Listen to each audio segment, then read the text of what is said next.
আসসালামু আলাইকুম প্রিয় ভিউয়ার্স, আশা করি সবাই ভালো আছেন। তো নিয়ে আসলাম নতুন আরও একটি ভিডিও আপনাদের সম্মুখে। আশা করি পুরো ভিডিও জুড়ে আমার সঙ্গে থাকবেন। আর আপনি যদি আমার চ্যানেলটিতে নতুন হয়ে থাকেন তাহলে অবশ্যই like, comment, share and subscribe করে পাশে থাকা বেল আইকনটি অন করে আমার সাথে থাকুন। স্মার্ট কৃষিতে যুক্ত এই ক্যারিয়ার গড়ুন।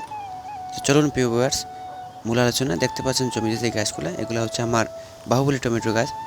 তো বন্ধুরা, আমি বাহুবলী টমেটোর চারা রোপণের 15 থেকে 16 দিন পর এই নিচের দিকের নতুন কুশিগুলোকে আমি ভেঙে দিচ্ছি। আপনার প্রজেক্টে যদি এরকম কুশিগুলা বের হয় তাহলে অবশ্যই আপনারা ভেঙে দিবেন। এই কুশিগুলা ভেঙে দিলে গাছ অতি দ্রুত উপর দিকে বৃদ্ধি পাবে। তো বন্ধুরা, শাখাগুলা ভেঙে দেওয়ার পর আক্রান্ত গাছে আপনারা অবশ্যই একটি ছত্রাকনাশক দিয়ে দিবেন। এই ছত্রাকনাশক হিসেবে আমি বেছে নিয়েছি অলিগোমাইসিন। তো এই অলিগোমাইসিন খুব ভালো কাজ করে। এটি একটি পরিবেশ বান্ধব জৈব ছত্রাক ও ব্যাকটেরিয়া নাশক। এটির গ্রুপ হচ্ছে জংসেংমাইসিন 2x50% প্লাস অলিগোস্যাকারিনস 7x50%। তো বন্ধুরা, এই অলিগোমাইসিন আপনারা প্রতি লিটার পানির সাথে 1 গ্রাম করে মিক্স করে বিকেলবেলা আপনারা স্প্রে করে দিবেন।